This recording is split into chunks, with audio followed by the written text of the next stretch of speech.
സോഷ്യോളജിയിലെ ഒരു higher secondary school teacher ആകാൻ ആഗ്രഹിക്കുന്ന എല്ലാ ഉദ്യോഗാർത്ഥികൾക്കും ഈ ഒരു ലെസണിലേക്ക് സ്വാഗതം. നമ്മുടെ സോഷ്യോളജി SSTയുടെ മെയിൻ സബ്ജക്ട് സോഷ്യോളജി തന്നെയാണല്ലോ അതിന്റെ മെയിൻ സബ്ജക്ട് എന്ന് പറയുന്നത്. അപ്പൊ അതിന്റെ 4ാമത്തെ മോഡ്യൂളാണ് നമ്മൾ ഇന്ന് ചർച്ചയ്ക്ക് എടുത്തിട്ടുള്ളത്. 4ാമത്തെ മോഡ്യൂളിലെ ആദ്യത്തെ ടോപ്പിക്കാണ് സോഷ്യൽ ആന്ത്രോപോളജിക്കൽ ട്രഡിഷൻ എന്ന് പറയുന്നത്. അപ്പോൾ ഈ ഒരു മോഡ്യൂളിന് മൊത്തത്തിലെ 7 മാർക്കിന്റെ ചോദ്യങ്ങളാണ് വരിക. അപ്പം ഈ മോഡ്യൂളിന് 4 സബ് ടോപ്പിക്സ് ഉണ്ട്. അപ്പോൾ ഒരു ആവറേജ് വെച്ച് നമുക്ക് കണക്കാക്കാം ഏകദേശം ഒരു 2 മാർക്കിന്റെ അല്ലെങ്കിൽ ഒരു 1.25 മാർക്കിന്റെ ഒക്കെ ചോദ്യം ഒരു സബ് ടോപ്പിക്കിൽ നിന്ന് വരും. അത് ഈക്വൽ ആയിട്ട് ഡിസ്ട്രിബ്യൂട്ട് ചെയ്ത് പോവുകയാണെങ്കിൽ അങ്ങനെ വരും. അല്ലെങ്കിൽ നമുക്കൊരു 2 ചോദ്യം എന്ന് നമുക്ക് കണക്കാക്കാം. അങ്ങനെ കണക്കാക്കി നമുക്കിത് മുമ്പോട്ട് കൊണ്ടുപോകാം. ടോപ്പിക്സ് നല്ല വൈഡാണ്. ആകെ 7 മാർക്കിന്റെ ചോദ്യങ്ങളാണ് ഈ ഒരു മോഡ്യൂളിൽ നിന്ന് വരിക. അതുകൊണ്ട് തന്നെ ഈ ഒരു മോഡ്യൂള് വളരെ കൃത്യമായിട്ട് നല്ലതുപോലെ നമ്മൾ പഠിച്ചിരിക്കേണ്ട ഒരു ആവശ്യമുണ്ട്. എന്നെങ്കിൽ മാത്രമേ നമുക്ക് ഇത് ക്ലിയർ ചെയ്ത് മുന്നോട്ട് പോകാനായിട്ട് സാധിക്കുകയുള്ളൂ. ഓക്കെ, അപ്പൊ നമുക്ക് ഈ ഒരു ലെസണിലേക്ക് അല്ലെങ്കിൽ അതിന്റെ ഡീറ്റെയിൽസിലേക്ക് നമുക്ക് കടക്കുന്നതിന് മുന്നേ നമ്മൾ എന്താണ് ഈ സോഷ്യൽ ആന്ത്രോപോളജി അല്ലെങ്കിൽ ആന്ത്രോപോളജിക്കൽ ട്രഡിഷൻ എന്ന് പറയുന്നത്, അതിനെ ആ ഒരു കോൺസെപ്റ്റിനെ നമുക്കൊന്ന് മനസ്സിലാക്കാം.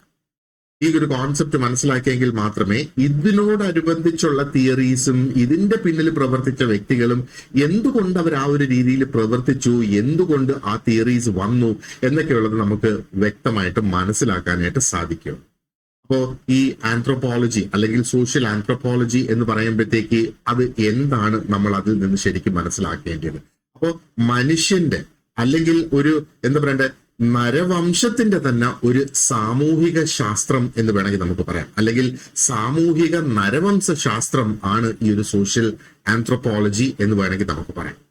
അപ്പോ എന്താണ് അതിൽ നിന്ന് നമ്മൾ വീണ്ടും മനസ്സിലാക്കി എടുക്കേണ്ടത്? അതായത് മനുഷ്യ സമൂഹങ്ങളെയും മനുഷ്യന്റെ സംസ്കാരങ്ങളെയും ഈ സമൂഹവും സംസ്കാരവും എങ്ങനെയാണ് വികസിച്ചു വന്നത് എന്നുള്ളതിന്റെ ഒരു ആഴത്തിലുള്ള പഠനമാണ് ഈ ആന്ത്രോപോളജി എന്ന് പറയുന്നത്.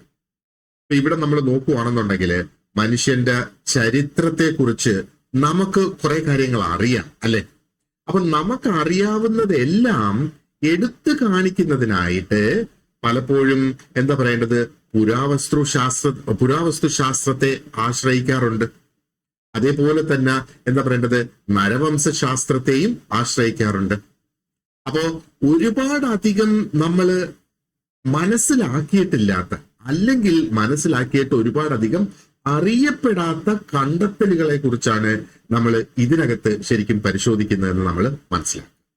ഓക്കെ, അപ്പൊ ഇതിന്റെ പിന്നിൽ പ്രവർത്തിച്ചിട്ടുള്ള സ്കോളേഴ്സ് ഉണ്ട്, തിയറീസ് ഉണ്ട്, സ്കൂൾസ് ഓഫ് തോട്ട്സ് ഉണ്ട്. അപ്പൊ ഒരു കാര്യം നമ്മൾ വളരെ വ്യക്തമായിട്ട് ഇവിടെ മനസ്സിലാക്കേണ്ടത്, ഈ ഒരു സോഷ്യൽ ആന്ത്രോപോളജി റെപ്രസെന്റ് ചെയ്യുന്നത് എന്ത് തരത്തിലുള്ള ഒരു ചിന്താഗതിയെയാണ് അത് റെപ്രസെന്റ് ചെയ്യുന്നത് എന്നാണ് നമ്മൾ ആഴത്തിൽ ഇറങ്ങി നമ്മൾ ഇതിനകത്ത് മനസ്സിലാക്കേണ്ടത്.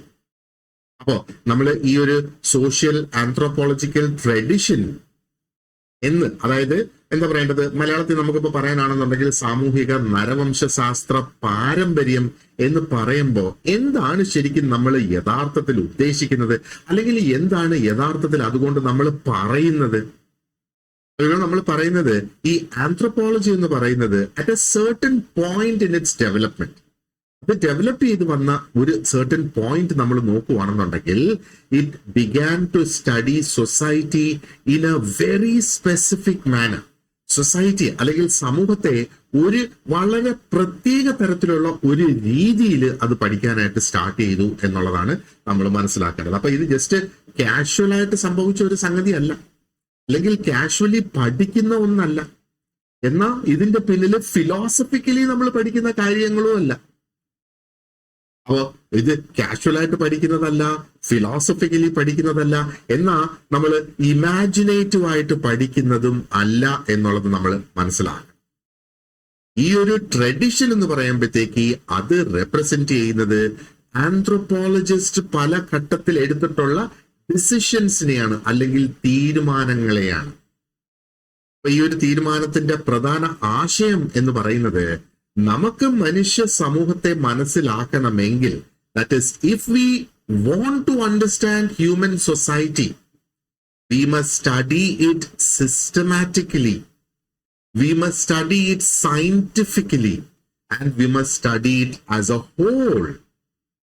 അപ്പൊ എന്താണ് അതുകൊണ്ട് ശരിക്കും ഉദ്ദേശിക്കുന്നത്? നമുക്ക് ആ ഒരു ഹ്യൂമൻ സൊസൈറ്റി അല്ലെങ്കിൽ മനുഷ്യ സമൂഹത്തെ നമുക്ക് ശരിക്കും മനസ്സിലാക്കണമെങ്കിൽ അതിനെ വളരെ സിസ്റ്റമാറ്റിക് ആയിട്ട് കൃത്യതയോടുകൂടി നമ്മൾ പഠിക്കണം. അതിനെ സയന്റിഫിക്കലി പഠിക്കണം. അതാണ് പറഞ്ഞത്, നമുക്ക് അസംഷൻസ് ഇവിടെ പോരാ. ഊഹാപോഹങ്ങൾ കൊണ്ട് നമുക്കിത് മനസ്സിലാക്കാനോ പഠിക്കാനോ കഴിയില്ല. അപ്പോ ഒന്ന് അത് സിസ്റ്റമാറ്റിക് ആയിട്ട് പഠിക്കണം, മറ്റൊന്ന് അത് സയന്റിഫിക് ആയിട്ട് പഠിക്കണം. അപ്പൊ നമുക്ക് പ്രൂഫ് വേണം, നമുക്ക് എംപിറിക്കൽ എവിഡൻസ് അവിടെ വേണം എന്നുള്ളതാണ് അത്. എന്നാൽ മനുഷ്യ സമൂഹത്തിന്റെ ഏതെങ്കിലും ഒരു ഭാഗം എടുത്തു വെച്ച് പഠിച്ചാൽ പോരാ, അത് കംപ്ലീറ്റ് ആയിട്ട് പഠിക്കണം. അതാണ് സ്റ്റഡി ആസ് എ ഹോൾ എന്നുള്ളത് കൊണ്ട് ഉദ്ദേശിക്കുന്നത്. അപ്പോ എന്താ നമ്മൾ ആദ്യം തന്നെ ഒന്ന് ചിന്തിച്ചു നോക്കുക. സ്റ്റഡി ഓഫ് ഹ്യൂമൻ സൊസൈറ്റീസ് എന്ന് പറയുമ്പോഴത്തേക്ക് അപ്പോ and social anthropology is A study of society എന്ന് പറയും.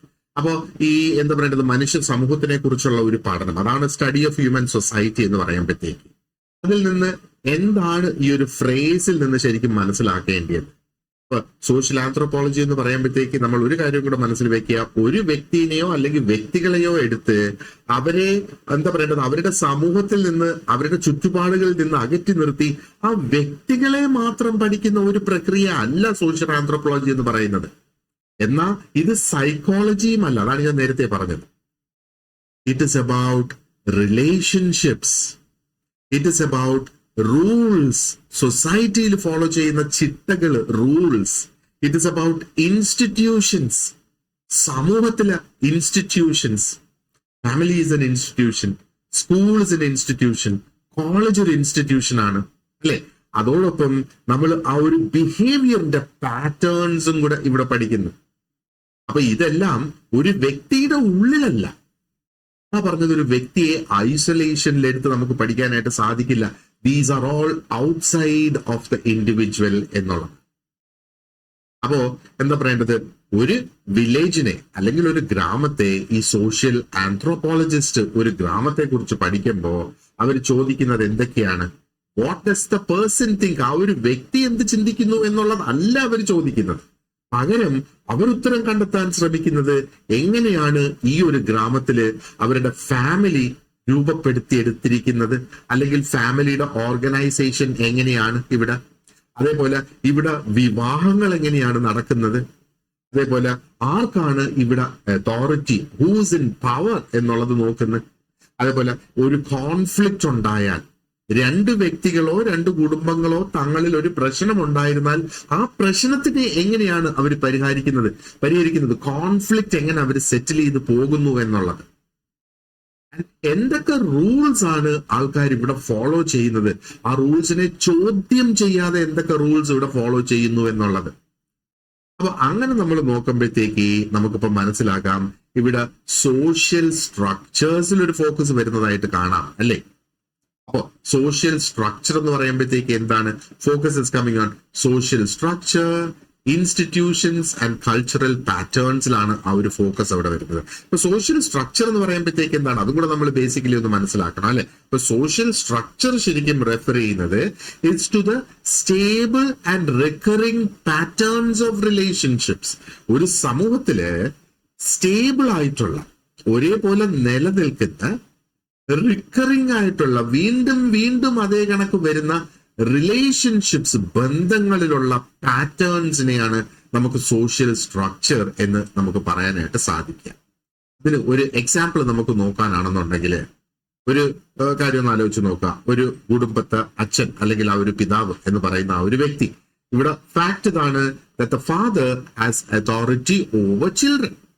കുട്ടികളുടെ മേല് അധികാരം അവരുടെ പിതാവിനുണ്ട് എന്നുള്ള ആ ഒരു ഫാക്ട് നമ്മൾ മനസ്സിൽ വെക്കുക. ഇനി അതും അല്ലെങ്കിൽ എൽഡേഴ്സ് ആർ റെസ്പെക്റ്റഡ്, അങ്ങനെ ഒരു കാര്യം, അതായത് ഫാമിലിയിൽ മുതിർന്ന വ്യക്തികളെ അവരെ റെസ്പെക്ട് ചെയ്യുന്നു, അവരെ ബഹുമാനിക്കുന്നു എന്നുള്ള ഒരു കാര്യം. ഇനി അതും അല്ലെങ്കിൽ ആ വസ്തുക്കൾ, പ്രോപ്പർട്ടി എങ്ങനെയാണ് അത് എന്താ പറയേണ്ടത്, താഴേക്ക് ആ ഒരു ഫാമിലിയിലേക്ക് താഴേക്ക് എങ്ങനെയാണ് അത് ട്രാൻസ്ഫർ ചെയ്ത് വരുന്നത്. അപ്പൊ അതിന് ഒരു പെർട്ടിക്കുലർ ലൈനിലൂടെ ആയിരിക്കും അത് ട്രാൻസ്ഫർ ആയി വരിക, അല്ലെ? അപ്പൊ ഇതൊന്നും റാൻഡം ആയിട്ടുള്ള ബിഹേവിയർ അല്ല. ഇതിന്റെയൊക്കെ പിന്നില് ഒരു സ്ട്രക്ചർ ഉണ്ട് എന്ന് നമ്മൾ മനസ്സിലാക്കുക. The are all structured. ഇതിന്റെ പിന്നിൽ ഒരു കൃത്യമായിട്ടുള്ള ഒരു സ്ട്രക്ചർ അവിടെയുണ്ട്. അപ്പൊ സോഷ്യൽ ആന്ത്രോപോളജി ശരിക്കും അതിലൂടെ നമ്മൾ പഠിക്കുന്നത് ഈ സ്ട്രക്ചേഴ്സിനെയാണ്. കാരണം ഈ സ്ട്രക്ചേഴ്സ് ആണ് ശരിക്കും ആ ഒരു സാമൂഹിക ജീവിതത്തെ കണ്ടിന്യൂസ് ആയിട്ട് രൂപപ്പെടുത്തിക്കൊണ്ടിരിക്കുന്നത്. ആ ഒരു സോഷ്യൽ ലൈഫിനെ കണ്ടിന്യൂസ് ആയിട്ട് രൂപപ്പെടുത്തിക്കൊണ്ടിരിക്കുന്നത് ഈ സൊസൈറ്റിയിലുള്ള സ്ട്രക്ചേഴ്സ് ആണ്. അപ്പൊ ഒന്നും കൂടെ ആലോചിക്കുക. നമ്മള് ബോധപൂർവം അതിനെക്കുറിച്ച് ചിന്തിച്ചുകൊണ്ടായിരിക്കില്ല പലപ്പോഴും അത് ചെയ്യുന്നത്. കാരണം എന്താ? അത് നമ്മുടെയൊക്കെ ജീവിതത്തിന്റെ, ആ ഒരു സമൂഹത്തിൽ ജീവിക്കുന്ന വ്യക്തികളുടെ ജീവിതത്തിന്റെ തന്നെ ഭാഗമായി മാറിയിരിക്കുന്നു എന്നുള്ളത്. ഇനി അടുത്തത് ഇവിടെ ഈ പറഞ്ഞതുപോലെ ഫോക്കസ് വരുന്നത് ഇസ് ഓൺ ദി ഇൻസ്റ്റിറ്റ്യൂഷൻസ്. ഇത് വളരെ പ്രധാനപ്പെട്ടതാണ്. അപ്പൊ ഇൻസ്റ്റിറ്റ്യൂഷൻസ് എന്ന് പറയുമ്പോഴത്തേക്ക് ഇവിടെ ബിൽഡിങ്സ് അല്ല ഇൻസ്റ്റിറ്റ്യൂഷൻസ് എന്നുള്ളത് കൊണ്ട് ഉദ്ദേശിക്കുന്നത്, അല്ലെങ്കിൽ ഒരു സ്ഥാപനമല്ല ബിൽഡിംഗ്, അതായത് ഒരു കമ്പനി അല്ല നമ്മൾ ഇവിടെ ഇൻസ്റ്റിറ്റ്യൂഷൻ എന്നുള്ളത് കൊണ്ട് ഉദ്ദേശിക്കുന്നത്. ഇവിടെ ഇൻസ്റ്റിറ്റ്യൂഷൻ എന്ന് പറയുന്നത് സമൂഹത്തില് അല്ലെങ്കിൽ സോഷ്യൽ ആക്ടിവിറ്റിക്ക് വേണ്ടിയിട്ടുള്ള ഒരു ഓർഗനൈസ്ഡ് ആയിട്ടുള്ള, തിട്ടപ്പെടുത്തി എടുത്തിരിക്കുന്ന ഒരു സിസ്റ്റമാണ്. It is an organised system of social activity. അതാണ് ഇവിടെ ഇൻസ്റ്റിറ്റ്യൂഷൻ എന്നുള്ളത് കൊണ്ട് ഉദ്ദേശിക്കുന്നത്. ഉദാഹരണങ്ങൾ എന്തൊക്കെയാണ്? ഫാമിലി ഒരു ഇൻസ്റ്റിറ്റ്യൂഷനാണ്. സോഷ്യോളജിയിൽ നമ്മൾ ഇൻസ്റ്റിറ്റ്യൂഷൻസ് എന്ന് പറയുമ്പോൾ ഇതൊക്കെയാണ് അവിടെ ഇൻസ്റ്റിറ്റ്യൂഷൻസ് ആയിട്ട് വരിക. Family is an institution. അതേപോലെ റിലിജൻ അതൊരു ഇൻസ്റ്റിറ്റ്യൂഷനാണ്. Economy is also another institution. Law അല്ലെങ്കിൽ നിയമം അതും ഒരു ഇൻസ്റ്റിറ്റ്യൂഷൻ ആയിട്ടാണ് നമ്മളിവിടെ കണക്കാക്കുന്നത്. അപ്പൊ ഓരോ ഇൻസ്റ്റിറ്റ്യൂഷനും നമ്മളിവിടെ നോക്കുകയാണെന്നുണ്ടെങ്കിൽ ഓരോന്നിനും അതിൻ്റെതായ പ്രത്യേകതകളുണ്ട്, ഓരോന്നിനും അതിൻ്റെതായ സവിശേഷതകളുണ്ട്. അപ്പൊ ചില ടാസ്കുകൾ അല്ലെങ്കിൽ ചില പ്രവൃത്തികൾ ഈ ഓരോ ഇൻസ്റ്റിറ്റ്യൂഷൻസും ചെയ്യുന്നു എന്നുള്ളതാണ്. അപ്പൊ ഇതെല്ലാം കൂടി ഉണ്ടെങ്കിൽ മാത്രമാണ് ആ ഒരു സൊസൈറ്റിക്ക് ഫങ്ഷൻ ചെയ്യാനായിട്ട് സാധിക്കുക. ഇതിൽ ഏതെങ്കിലും ഒരു ഇൻസ്റ്റിറ്റ്യൂഷൻ ഇല്ല എന്നിരിക്കട്ടെ, ആ ഒരു സൊസൈറ്റിക്ക്, ആ ഒരു സമൂഹത്തിന് കൃത്യമായിട്ട് ഫങ്ഷൻ ചെയ്ത് മുമ്പോട്ട് പോകാനുള്ള ഒരു സാഹചര്യം ഉണ്ടാകില്ല എന്നുള്ളത്. അപ്പൊ വീണ്ടും നമ്മൾ ചിന്തിക്കേണ്ടതായിട്ടുണ്ട്, സോഷ്യൽ ആന്ത്രോപോളജി എങ്ങനെയാണ് എന്താ പറയേണ്ടത് ഇവിടെ ഡിഫറെന്റ് ആകുന്ന അല്ലെങ്കിൽ വ്യത്യസ്തമാകുന്നത്. Social anthropology differs from earlier forms of anthropology. അപ്പോ ഏർലിയർ ഫോംസ് ഓഫ് ആന്ത്രോപോളജി നമ്മൾ നോക്കുകയാണെന്നുണ്ടെങ്കിൽ, അതായത് ആ ഒരു പുരാതനമായ ആ ഒരു ആന്ത്രോപോളജി നമ്മൾ നോക്കുകയാണെന്നുണ്ടെങ്കിൽ അതിൽ പ്രധാനമായിട്ട് ചോദിച്ചിരിക്കുന്ന ചോദ്യങ്ങൾ അല്ലെങ്കിൽ അവർ ഉത്തരം കണ്ടെത്താൻ നോക്കിയിരിക്കുന്ന ആശയങ്ങൾ എന്ന് പറയുന്നത് ഹൗ ഡിഡ് മാരേജ് ബിഗിൻ, എങ്ങനെയാണ് വിവാഹം തന്നെ ആരംഭിച്ചത്, എവിടെ നിന്നാണ് റിലിജൻ തുടങ്ങിയത് അല്ലെങ്കിൽ ഒറിജിനേറ്റ് ചെയ്ത് വന്നത്, ഇനി ഫാമിലിയുടെ ഏർലിയസ്റ്റ് ആയിട്ടുള്ള ആ ഒരു ഫോം എന്തായിരുന്നു എന്നുള്ളത്. ഈ ക്വസ്റ്റ്യൻസ് നമ്മൾ നോക്കുകയാണെന്നുണ്ടെങ്കിൽ വളരെ ഇൻട്രസ്റ്റിംഗ് ആയിട്ടുള്ള ക്വസ്റ്റ്യൻസ് തന്നെയാണ് അല്ലെ. പക്ഷേ അങ്ങനെ നമ്മൾ ചിന്തിക്കുമ്പോൾ ഇവിടെ സീരിയസ് ആയിട്ടുള്ള ഒരു പ്രശ്നം വരുന്നു എന്നുള്ളത്. ഈ ക്വസ്റ്റ്യൻസ്, അതായത് പ്രശ്നം എന്ന് പറഞ്ഞാല് ഈ ക്വസ്റ്റ്യൻസിനൊക്കെ ഉത്തരം കണ്ടെത്തിയത് was without observing living societies properly. അപ്പോ സ്പെക്യുലേറ്റീവ് ആയിരുന്നു. സ്പെക്യുലേറ്റീവ് എന്ന് പറയുമ്പോഴത്തേക്ക് എന്താണ്?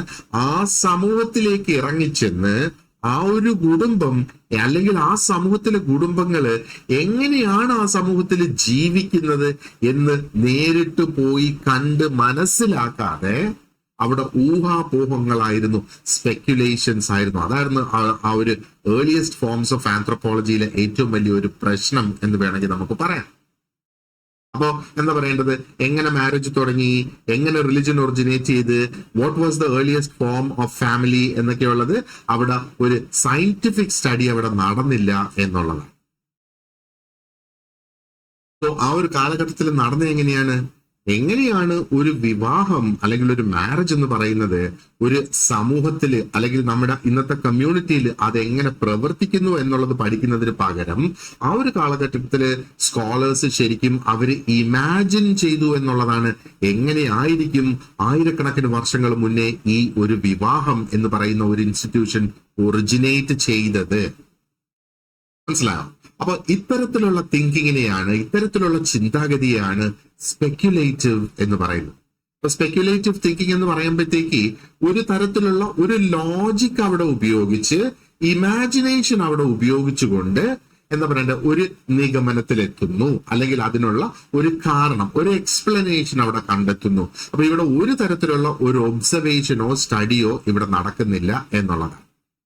അപ്പോൾ ഒരു കാര്യം കൂടി ഇവിടെ നമ്മൾ ശ്രദ്ധിക്കേണ്ടതെന്ന് പറയുന്നത്, ഈ സ്പെക്യുലേഷൻ എപ്പോഴും ഒരു ഉപയോഗം ഇല്ലാത്ത ഒരു സംഗതി എന്നുള്ളതല്ല. സ്പെക്യുലേഷനും അതിൻ്റെതായ ഒരു ഉപയോഗമുണ്ട്. ബട്ട് സ്പെക്യുലേഷൻ നമ്മുടെ മെയിൻ മെത്തേഡായിട്ട് മാറിയാൽ അത് ഡേഞ്ചറസ് ആയിട്ട് മാറും, അല്ലേ? കാരണം എന്താ, സ്പെക്യുലേഷനോട് വളരെ ബന്ധപ്പെട്ട് കിടക്കുന്ന ഒരു സംഗതിയാണ് പേഴ്സണൽ ബയാസ്, അല്ലെങ്കിൽ അതിനെക്കുറിച്ച് പഠിക്കുന്ന വ്യക്തിയുടെ സ്വന്തം അഭിപ്രായങ്ങൾ അതിന്റെ ഇടയിലേക്ക് കയറി വരും എന്നുള്ളതാണ്. കൾച്ചറിനെ കുറിച്ചുള്ള അസംഷൻസ് അവിടെ കയറി വരും. ആൻഡ് ഓരോ വ്യക്തിയുടെയും ആ ഒരു ഊഹാപോഹങ്ങൾ അവിടെ തിയറിയിലേക്ക് കടന്നു വരും എന്നുള്ളതാണ്. അത് വരുന്നത് ഒരു പ്രശ്നം തന്നെയാണ്, അത് ഡേഞ്ചറസ് തന്നെയാണ്, അല്ലെ? കാരണം ഇവിടെ പല വീക്ഷണങ്ങൾ എടുത്തിട്ടില്ല, മാത്രമല്ല അത് യഥാർത്ഥത്തിൽ എങ്ങനെ സംഭവിക്കുന്നു എന്നുള്ളതിനെ കുറിച്ച് പഠിച്ചിട്ടുമില്ല. അപ്പൊ ഇതാണ് ആ ഒരു ഏർലി ആന്ത്രോപോളജിയിൽ നടന്നുകൊണ്ടിരുന്നത് എന്ന് വേണമെങ്കിൽ നമുക്ക്. ഇനി മറ്റൊരു പ്രോബ്ലം ഈ ഒരു എന്താ പറയേണ്ടത് ഏർലി ആന്ത്രോപോളജിയിൽ നമ്മൾ നോക്കുകയാണെന്നുണ്ടെങ്കിൽ, മറ്റൊരു പ്രോബ്ലം എന്ന് പറയുന്നത് എന്താ പറയേണ്ടത്, ദേ റിലൈഡ് കംപ്ലീറ്റ്ലി ഓൺ എത്നോസെൻട്രിസം. അപ്പൊ ഇവിടെ എന്താ പറയേണ്ടത്, നമുക്ക് ഇതാണ് അതിന്റെ ആ ഒരു ഹിസ്റ്റോറിക്കൽ ജെനസിസ് ആണ് നമ്മളിവിടെ നോക്കുന്നത്. അപ്പൊ early anthropology dominated by speculated evolutionism, അതാണ് നമ്മളിപ്പോ ചർച്ച ചെയ്തത്. Now, reliance on secondary sources and armchair methods, അതും നമുക്കൊന്ന് നോക്കാം. അപ്പൊ മറ്റൊരു പ്രോബ്ലം ഇവിടെ വരുന്നതെന്ന് പറഞ്ഞാൽ അത് എത്നോസെൻട്രിസത്തില് റിലൈ ചെയ്തു അല്ലെങ്കിൽ ഡിപ്പെൻഡ് ചെയ്തു എന്നുള്ളത്.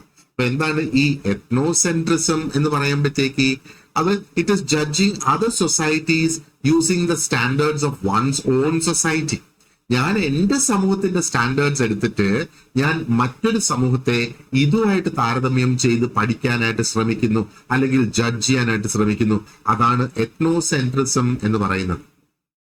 നമ്മൾ ഒരു കാര്യം ചിന്തിക്കുക, ഈ ആ ഒരു ഏർലി കാലഘട്ടത്തിലുള്ള ആന്ത്രോപോളജിസ്റ്റ് എന്ന് പറയുമ്പോഴത്തേക്ക് മിക്കവാറും എല്ലാവരും യൂറോപ്യൻസ് തന്നെയായിരുന്നു. ഒരു കൊളോണിയൽ കാലഘട്ടത്തിലൊക്കെ ജീവിച്ചിരുന്ന വ്യക്തികൾ എന്ന് വേണമെങ്കിൽ നമുക്ക് പറയാം. അപ്പൊ അവര് പോയി സൗത്ത് ആഫ്രിക്കൻ എന്താ പറയേണ്ടത്, സൗത്ത് ആഫ്രിക്കയെ കുറിച്ച് അവർ പഠിച്ചു, അല്ലെങ്കിൽ ഏഷ്യനെ കുറിച്ച് അവർ പഠിച്ചു. ഇനി അതും അല്ലെങ്കിൽ ഇൻഡിജീനിയസ് സൊസൈറ്റീസിനെ കുറിച്ച്. അപ്പൊ ഇൻഡിജിനിയസ് സൊസൈറ്റീസ് എന്ന് പറയുമ്പോഴത്തേക്ക് ഒരു സമൂഹത്തിലെ ഒറിജിനൽ ആൾക്കാരെയാണ് ഇൻഡിജിനിയസ് സൊസൈറ്റീസ് എന്ന് പറയുന്നത്, അല്ലെ? അപ്പോ ഇവിടെ അവരിതിനെ കുറിച്ച് പഠിച്ചപ്പം അവര് എന്താ പറയേണ്ടത്, ഒരു പക്ഷേ അവര് ബോധപൂർവം അല്ലാതെ അവര് കുറെ കാര്യങ്ങൾ അവര് അസ്യൂം ചെയ്തു എന്നുള്ളതാണ്. അപ്പൊ അവരുടെ അസംഷൻസിന്റെ ഭാഗം എന്ന് പറയുന്നത് യൂറോപ്യൻ ഫാമിലി സിസ്റ്റംസ് കുറെ കൂടെ സുപ്പീരിയർ ആണ്, അല്ലെ കുറെ കൂടെ മെച്ചപ്പെട്ടതാണ് എന്നുള്ള ഒരു അസംഷൻ, ഒരു മുൻവിധിയോടുകൂടി അവര് ഇതിനെ സമീപിച്ചു എന്നുള്ളതാണ്. അതേപോലെ യൂറോപ്പിലുള്ള റിലിജൻസ് കൂടുതൽ അഡ്വാൻസ്ഡ് ആണ് എന്നുള്ള ആ ഒരു ചിന്തയിൽ അവര് ഇതിനെ എന്താ പറയേണ്ടത് സമീപിച്ചു. അതേപോലെ യൂറോപ്പിലെ ലീഗൽ സിസ്റ്റംസ്, നിയമങ്ങൾ എന്ന് പറയുന്നത് കുറെ കൂടെ റാഷണൽ ആണ്, അല്ലെങ്കിൽ കുറെ കൂടെ ബെറ്റർ ആണ് എന്നുള്ള അസംഷൻ. അപ്പൊ ഇതേപോലെയുള്ള മുൻവിധികൾ അല്ലെങ്കിൽ ഇതേപോലെയുള്ള അസംഷൻസോട് കൂടി അവര് ഈ സമൂഹങ്ങളെ പഠിക്കാനായിട്ട് തുടങ്ങി. അപ്പോ അങ്ങനെ നമ്മൾ പഠിച്ച് മറ്റൊരു സമൂഹമായിട്ട് കമ്പയർ ചെയ്ത് നമ്മൾ പഠിക്കുമ്പോഴത്തേക്ക് എന്താ അവിടെ സംഭവിക്കുക, ആ സമൂഹത്തെ മനസ്സിലാക്കുന്നതിന് പകരം നമ്മൾ ആ സമൂഹത്തിന് ഒരു റാങ്കിലേക്ക് എത്താനായിട്ട് ശ്രമിക്കും, ഏതാണ് ബെറ്റർ അല്ലെങ്കിൽ ഏതാണ് മോശപ്പെട്ടത് എന്നുള്ള ആ ഒരു രീതിയിൽ. അപ്പൊ സോഷ്യോ ആന്ത്രോപോളജി ഇന്നത്തെ കാലഘട്ടത്തിൽ നമ്മൾ നോക്കുകയാണെന്നുണ്ടെങ്കിൽ ഈ ഒരു ഐഡിയ കംപ്ലീറ്റ് ആയിട്ട് റിജക്റ്റ് ചെയ്തു എന്നുള്ളതാണ്. അപ്പോ ഈ ഒരു ഐഡിയ റിജക്റ്റ് ചെയ്യുമ്പോഴത്തേക്ക് അവർ ഉദ്ദേശിക്കുന്നതെന്ന് പറയുന്നത്, സോഷ്യൽ ആന്ത്രോപോളജിസ്റ്റിന്റെ ഡ്യൂട്ടി അല്ലെങ്കിൽ അവരുടെ ടാസ്ക് എന്ന് പറയുന്നത് മറ്റ് സൊസൈറ്റീസിനെ വിലയിരുത്തുക അല്ലെ ജഡ്ജ് ചെയ്യുക എന്നുള്ളതല്ല, പക്ഷേ ആ ഒരു സൊസൈറ്റീസ് എങ്ങനെയാണ് ഫങ്ഷൻ ചെയ്യുന്നത്, ആൻഡ് ആ ഫങ്ഷനിങ് ആ സമൂഹത്തിൽ ജീവിക്കുന്ന ആൾക്കാരുടെ ലോജിക് അനുസരിച്ച് അതെങ്ങനെ ഫങ്ഷൻ ചെയ്യുന്നു എന്നുള്ളതാണ് പഠിക്കേണ്ടതായിട്ടുള്ളത്. അപ്പോ ഇവിടെ ഒരു പ്രധാനപ്പെട്ട ഒരു ഷിഫ്റ്റ് വന്നു, അല്ലെങ്കിൽ ഒരു ഇന്റലക്ച്വൽ ഷിഫ്റ്റ് ഇവിടെ സംഭവിച്ചു എന്ന് വേണമെങ്കിൽ നമുക്ക് പറയാം. അപ്പോ ആ ഒരു എന്താ പറയേണ്ടത് മെയിൻ ആയിട്ടുള്ള ഒരു ഷിഫ്റ്റ് ആണ് ശരിക്കും ഇവിടെ സംഭവിച്ചിരിക്കുന്നത്. So what happen, social anthropologist ഇവിടെ പിന്നെ ഇൻസിസ്റ്റ് ചെയ്യാനായിട്ട് തുടങ്ങി, അതായത് ഒരു സമൂഹത്തിനെ കുറിച്ചുള്ള നോളജ് എംപെറിക്കലി ഗ്രൗണ്ടഡ് ആയിരിക്കണം. എംപെറിക്കലി ഗ്രൗണ്ടഡ് എന്ന് പറയുമ്പോഴത്തേക്ക് സയന്റിഫിക്കലി നമുക്ക് തെളിയിക്കാൻ കഴിയുന്നതായിരിക്കണം എന്നുള്ള ആ ഒരു നിഗമനത്തിൽ അവരെത്തി. അപ്പോ ഈ എംപെറിക്കൽ എന്ന് പറയുന്ന ടേം വളരെ പ്രധാനപ്പെട്ട ഒരു ടേം തന്നെയാണ്. ഇനി പലപ്പോഴും നമ്മൾ ഈ ഒരു ടേം ഉപയോഗിക്കും. അതിന്റെ അർത്ഥം എന്ന് പറയുന്നത് it has to be based on experience, അതേപോലെ ബേസ്ഡ് ഓൺ ഒബ്സർവേഷൻ. കാരണം ഇവിടെ തെളിവുകൾ വേണം എന്നുള്ളതാണ്. So it should be based on what you actually see people doing in real life. ആ ഒരു സമൂഹത്തിലേക്ക് ഇറങ്ങിച്ചെന്ന് അവരുടെ യഥാർത്ഥ ജീവിതത്തില് അവര് എന്താണ് ചെയ്യുന്നത് എന്ന് കണ്ട് മനസ്സിലാക്കണം, ബോധ്യപ്പെടണം എന്നുള്ളതാണ്.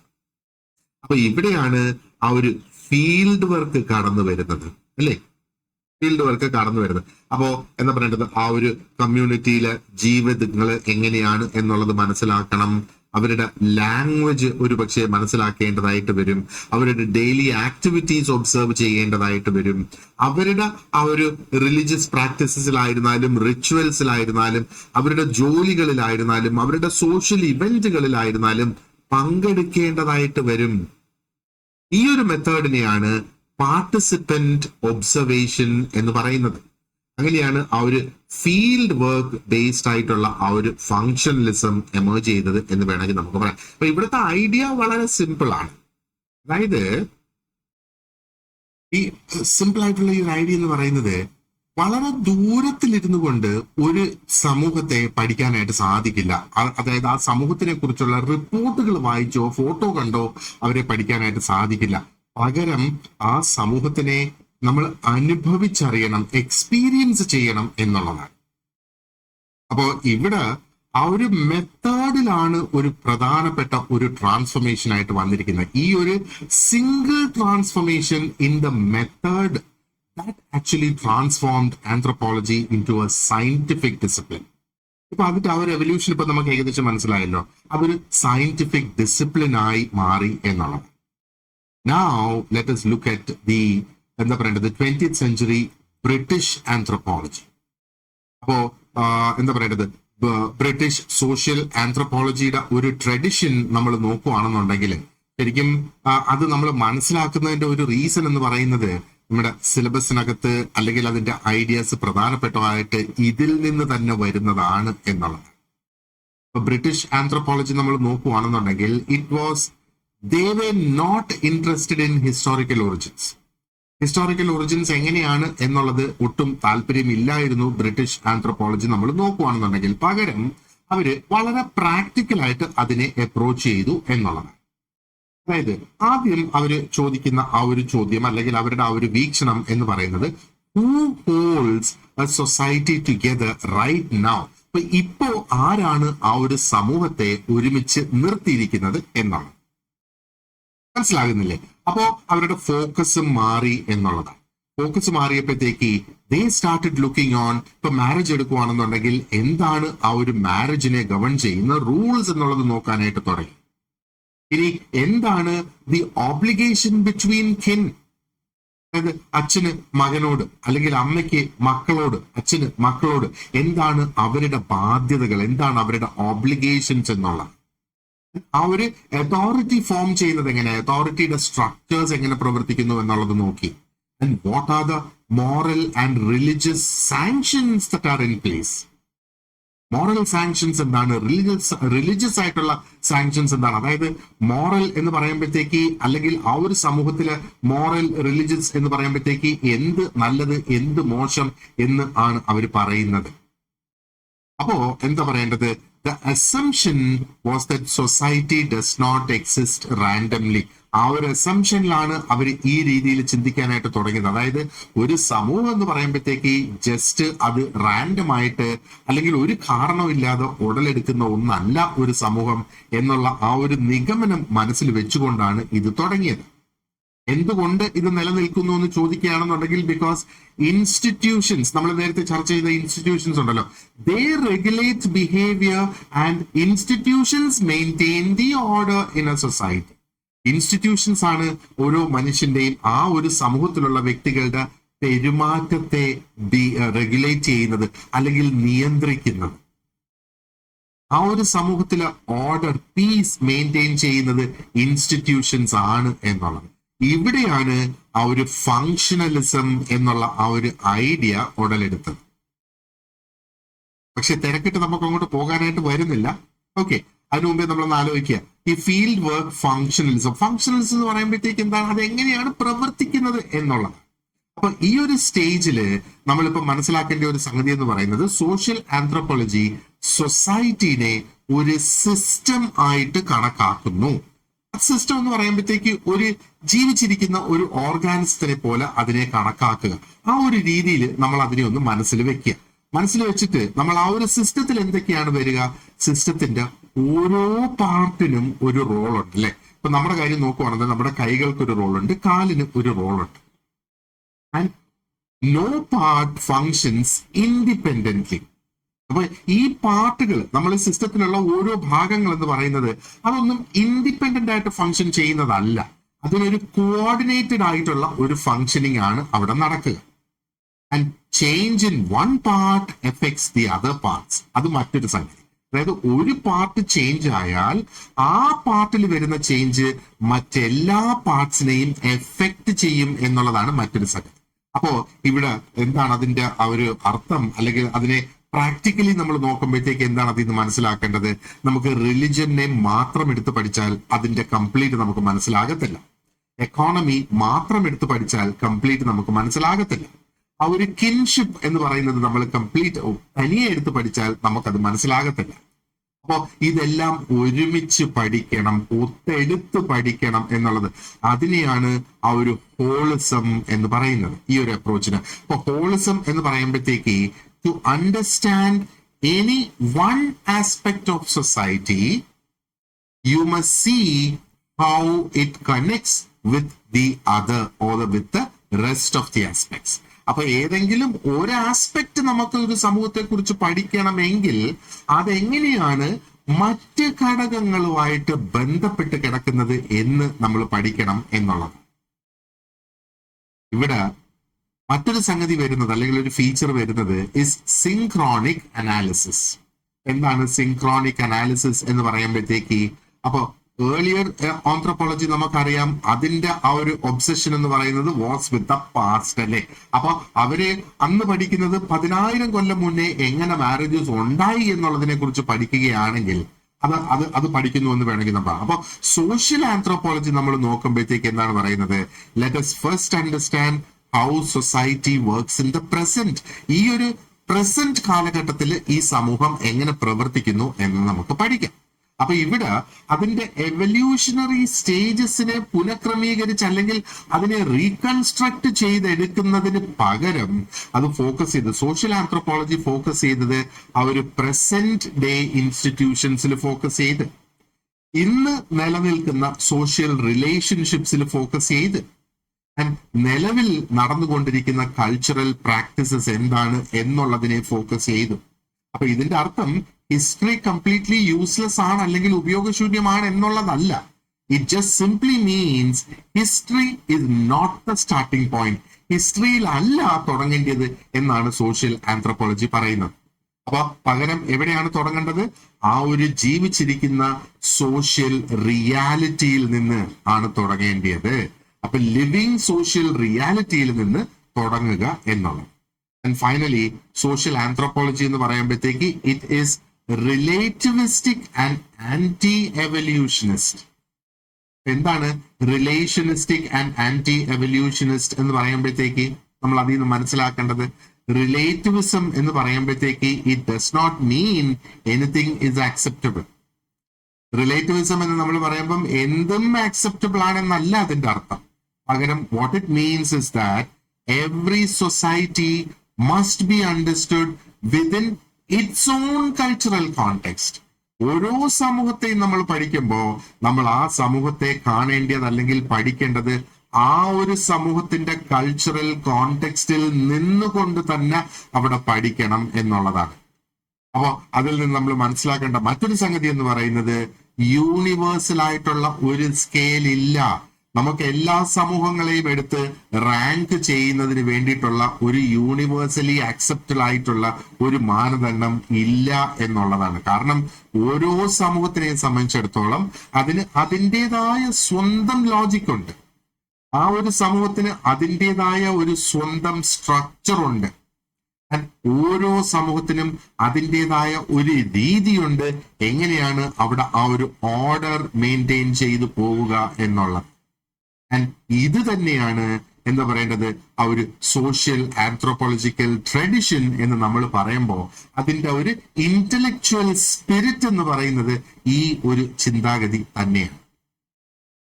ഓക്കെ, സോ ഒരു കാര്യം നമ്മൾ ക്ലിയർ ആയിട്ട് ഓർത്തു വെച്ചോളുക, സോഷ്യൽ ആന്ത്രോപോളജിക്കൽ ട്രഡിഷൻ എന്ന് പറയുന്നത് ശരിക്കും it emerged when anthropology decided to stop guessing about society. സമൂഹത്തിനെ കുറിച്ചുള്ള ഗെസ് വർക്ക് നിർത്താൻ തുടങ്ങിയപ്പോഴാണ് ശരിക്കും സോഷ്യൽ ആന്ത്രോപോളജിക്കൽ ട്രഡിഷൻ എമേർജ് ആയത് എന്ന് നമ്മൾ ഓർക്കുക.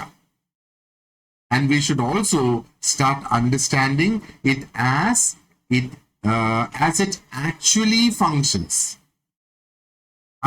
അത് യഥാർത്ഥത്തിൽ എങ്ങനെയാണ് പ്രവർത്തിക്കുന്നത്, എങ്ങനെയാണ് ഫങ്ഷൻ ചെയ്യുന്നത്, അതിനെയാണ് നമ്മൾ മനസ്സിലാക്കാനായിട്ട് തുടങ്ങേണ്ടത്. അത് എങ്ങനെയൊക്കെയാണ് സാധിക്കുക? ഒന്ന് ഒബ്സർവേഷനിലൂടെ സാധിക്കും, മറ്റൊന്ന് സിസ്റ്റമാറ്റിക് ആയിട്ടുള്ള ഒരു സ്റ്റഡി അവിടെ നടത്തണം, ആൻഡ് ഒരു ഹോളിസ്റ്റിക് ആയിട്ടുള്ള ഒരു കംപ്ലീറ്റ് അനാലിസിസ് അവിടെ നടത്തിക്കൊണ്ട് വരണം എന്നുള്ളതാണ് ഇതിന് നമ്മൾ മനസ്സിലാക്കേണ്ടത്. അപ്പോൾ ഈ ഒരു ലെസണിലൂടെ നമ്മൾ രണ്ട് പ്രധാനപ്പെട്ട ഘടകങ്ങളാണ് നമ്മൾ മനസ്സിലാക്കിയിട്ടുള്ളത്. ഒന്ന്, എന്താണ് ആ ഒരു സോഷ്യൽ ആന്ത്രോപോളജിക്കൽ ട്രഡിഷൻ എന്നും അതിന്റെ ഹിസ്റ്റോറിക്കൽ ജെനസിസും ആ ഒരു തിയറിറ്റിക്കൽ റീഅലൈൻമെന്റ് എങ്ങനെ വന്നു എന്നാണ്. ഇനി അടുത്തത് നമുക്ക് നോക്കാനുള്ളത് ഒരു എന്താ പറയേണ്ടത്, ഫങ്ഷണലിസം ബ്രിട്ടീഷ് സ്കൂളുമാണ് നമുക്ക് അടുത്തത് നോക്കാനായിട്ടുള്ളത്. അത് ഒരു പുതിയ ഒരു തിയറിറ്റിക്കൽ ഫൗണ്ടേഷൻ എന്ന നിലയിലാണ് നമ്മൾ അതിനെ കാണുന്നത്. And we will do this in the next part of the video.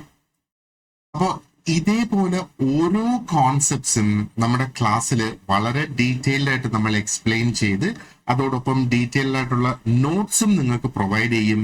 And ഈ കോൺസെപ്റ്റ്സ് ഒക്കെ മനസ്സിലാക്കുന്നതിന് വേണ്ടിയിട്ട് മൾട്ടിപ്പിൾ ചോയ്സ് ക്വസ്റ്റ്യൻസും നമ്മൾ തയ്യാറാക്കിയിട്ടുണ്ട്. അപ്പോൾ ഓരോ ലെസണിനോടൊപ്പം ഓരോ വീഡിയോ ലെക്ചറിനോടൊപ്പം നിങ്ങൾക്ക് ആ നോട്ട്സും ക്വസ്റ്റ്യൻസും അതിന്റെ ആൻസർ കീയും ലഭിക്കും. അപ്പൊ നമ്മൾ ആ ഒരു ലെസൺ ഒന്ന് ഫോളോ ചെയ്തതിന് ശേഷം ആ ഒരു ക്വസ്റ്റ്യൻ പേപ്പർ ഒന്ന് വർക്ക്ഔട്ട് ചെയ്യുക. അത് വർക്ക്ഔട്ട് ചെയ്ത് നമുക്ക് മിനിമം ഒരു 50-60% ക്വസ്റ്റ്യൻസ് എങ്കിലും അതിനകത്ത് നമുക്ക് കറക്റ്റ് ആയിട്ട് കിട്ടുകയാണെങ്കിൽ then you move on to the next lesson. ആ ഒരു കോൺസെപ്ച്വൽ അണ്ടർസ്റ്റാൻഡിങ് മതി നമുക്ക് അടുത്ത കോൺസെപ്റ്റ് നമുക്ക് അതിനകത്ത് മനസ്സിലാക്കുന്നതിന് വേണ്ടിയിട്ട്. പക്ഷെ ഒരു 50% കുറവാണ് നമുക്ക് ആ ഒരു പ്രാക്ടീസ് ക്വസ്റ്റ്യൻ പേപ്പറിൽ ലഭിക്കുന്ന മാർക്ക് എങ്കിൽ നമ്മൾ ആ ഒരു ലെസൺ ഒന്നും കൂടെ റിപ്പീറ്റ് ചെയ്ത് പോകണം. അതിന്റെ അർത്ഥം നമുക്ക് ആ ഒരു കൃത്യമായ കോൺസെപ്ച്വൽ അണ്ടർസ്റ്റാൻഡിങ് ഉണ്ടായിട്ടില്ല എന്നുള്ളത്. അപ്പോൾ ഇതേപോലെ കംപ്ലീറ്റ് ആയിട്ടുള്ള ലെസൺസ് നിങ്ങൾക്ക് ലഭിക്കുന്നതിന് വേണ്ടിയിട്ട് നമ്മുടെ ഗോൾഡ് ബാച്ചിൽ ജോയിൻ ചെയ്യുക. ഗോൾഡ് ബാച്ച് ഓൾറെഡി സ്റ്റാർട്ട് ചെയ്തു, അതിലേക്ക് അഡ്മിഷൻസ് നമ്മൾ സ്റ്റാർട്ട് ചെയ്തിട്ടുണ്ട്. അപ്പോൾ ഗോൾഡ് ബാച്ചിനെ കുറിച്ച് കൂടുതൽ ഡീറ്റെയിൽസ് അറിയുന്നതിന് വേണ്ടിയിട്ട് എൻ്റെ കോൺടാക്ട് നമ്പർ ഞാൻ ഈ വീഡിയോയുടെ ഡിസ്ക്രിപ്ഷൻ ബോക്സിൽ കൊടുത്തിട്ടുണ്ട്. ആ ഒരു നമ്പർ ഉപയോഗിച്ച് എന്നെ കോൺടാക്ട് ചെയ്യാം, അല്ലെങ്കിൽ വാട്സാപ്പ് വഴി ആ സെയിം നമ്പറിൽ എന്നെ കോൺടാക്ട് ചെയ്യാം. ഇനി അതും അല്ലെങ്കിൽ നമുക്കൊരു വാട്സാപ്പ് സ്റ്റഡി ഗ്രൂപ്പ് ഉണ്ട്, ആ സ്റ്റഡി ഗ്രൂപ്പിലും നിങ്ങൾക്ക് ജോയിൻ ചെയ്യാവുന്നതാണ്. ആ സ്റ്റഡി ഗ്രൂപ്പിലൂടെയും നിങ്ങൾക്ക് കോഴ്സിന്റെ ഡീറ്റെയിൽസും ഈ ഒരു എക്സാമിന്റെ അപ്ഡേറ്റ്സും ഒക്കെ അവിടെ ലഭിക്കുന്നതാണ്. So thank you very much for watching this lesson and you have an excellent day ahead. Wish you all the very best. See you in the next class.